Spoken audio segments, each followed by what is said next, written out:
going to do my April health update today. If you missed my last health update, definitely go check that out. It'll be up here and it will be linked in the description box below as well, so you can catch up on everything that's been going on because this year is super busy. There is a lot going on and a lot of waiting around, but also a lot happening and a lot of testing and things in motion. So like I keep doing tests and then waiting for the results. So there's still a lot of waiting, but I have a few updates for all of you. So quickly, in my last health update video, I said that my GI doctor was testing me for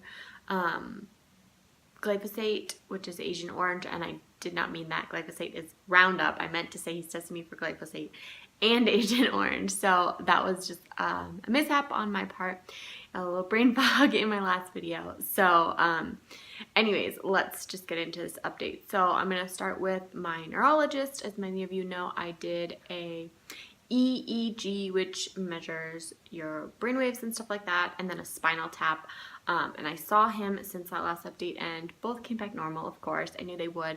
My EEG was a little fuzzy at times, but it wasn't enough to prove anything, or that I was like definitively having any type of seizure activity. So we can't use that for anything, or like trying to get IVIG, which is the main goal. But the next step is that I'm going to do an EMG, which tests for small fiber neuropathy. He said that it was really funny because he's like, have you ever done one? I was like, no, we probably don't need to. And then we were both like, it's probably gonna be the one thing that shows up positive because I have no symptoms. But he did say I do have some dysautonomia issues, and he did say that small fiber neuropathy can show up as dysautonomia, can present that way. So we're like, well, let's just do the EMG because why not at this point? And we can see if we can use it to get IVIG covered by insurance. So that's the next step. Unfortunately, there's a really long waiting list, so I have like a month until I do that. And then like I do it mid-May, and the end of May I see the head neurologist, who also agreed IVIG would be the next step. But again, a whole waiting process. But I did see my immunologist last week, who decided to just submit for IVIG. He was just kind of done it of waiting at this point, and since my symptoms aren't like changing at all, he's like, I'm just gonna submit with what we have, and they probably will deny it, but we'll just add to the case or appeal the case as necessary and as the information from the neurologist comes in. So my IVIG application is a go for trying to get insurance coverage, and we'll see what happens. I see him again not until mid-May, so I really won't find anything out until then, but I promise I'll update all of you. But when I did see my immunologist, a couple other things he did was he added ketotifen, which is a medication for mast cell activation syndrome. I've had a couple doctors mention this to me, a couple people mention this to me. I actually have a prescription from the past that I never used. I don't know why it had been prescribed to me, but I started that. I also had tried quercetin, which a lot of people recommended for mast cell activation syndrome, and it seemed to exacerbate my symptoms, which, if I remember in the past, I've tried to take it for allergies before. It's a natural like herbal supplement that can be really helpful for mast cells. A lot of people take it during allergy season, and it actually exacerbates my allergies. So I stopped taking that and I started the ketotifen instead, and we'll see if I notice anything from that. So that's an update on my mast cell stuff. My immunologist wanted me to start IV fluids, Myers cocktail, and glutathione every other week, which has been a little bit of a pain in the butt because my immunologist refuses to sign off on home infusions, and driving to their clinic every other week is like 30 to 60 minutes in traffic with fatigue and brain fog, which just doesn't work for me. Plus, they charge an arm and a leg. It's so expensive when I could be doing it for half the price. I did get one yesterday in their clinic, and it really seemed to give me a little bit of a boost. It got my blood pressure the highest I've seen in a while, which is awesome because I have super low blood pressure. But paying that much and driving when I feel so sick is not really good. But nobody will sign off on home infusions, even though I have a port.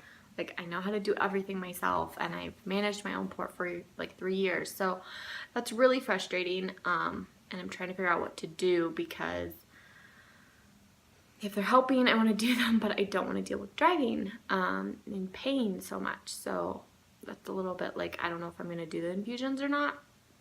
But he wanted me to do them for like dysautonomia and immune system support and detox. which most of you have probably done those IVs. I know some of you haven't, but Myers has like vitamin C and B vitamins and some other vitamins in it, so it's really great. The fluids just help with dysautonomia, and then glutathione is really great for detox. So I don't know. And like I said, he submitted for IVIG, so that's the big news from the immunologist. I talked to my endocrinologist, who I saw in LA. So when I went to LA, I saw an endocrinologist and a GI, and I've had got all my blood work back from my endocrinologist, and everything was pretty much okay. Fantastic. Like, I think even he was surprised by the results because he was pretty convinced he knew what was going on, and then my test came back and everything looked fairly normal. Like, all of my adrenal hormones were fine, and like everything was pretty much fine. A few of my female hormones were a little bit low, but I'm actually not surprised by that. Like, it wasn't anything major that we really need to be addressing. He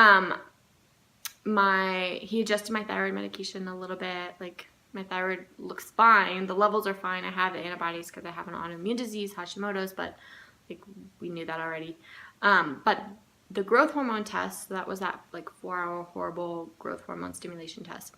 My growth hormone did come back low. It didn't come back flatlined, which I think he was expecting. It came back kind of like mid range. So it's like super low, mid, and then like okay. Mine is like in the mid. And so it's not like super low. It's not horrible, but it is low, and I do have a low IGF-1 value. And so he decided we're going to submit to insurance to try and get growth hormone to do a trial dose for me and see if that helps at all. And so he did submit to insurance to try and get growth hormone covered, which is a whole process. So that was submitted like 3 weeks ago, and we're still waiting to hear back. Trying to get growth hormone is kind of like IVIG. It's another hard one to get. I think in general I meet the criteria for my insurance's coverage, but it's a little bit confusing because it's an out-of-state doctor prescribing. So again, another just waiting game. I don't know how long it will take to hear back from them, but growth hormone was a little low, and we're going to try and do a trial dose of growth hormone and see if it helps at all.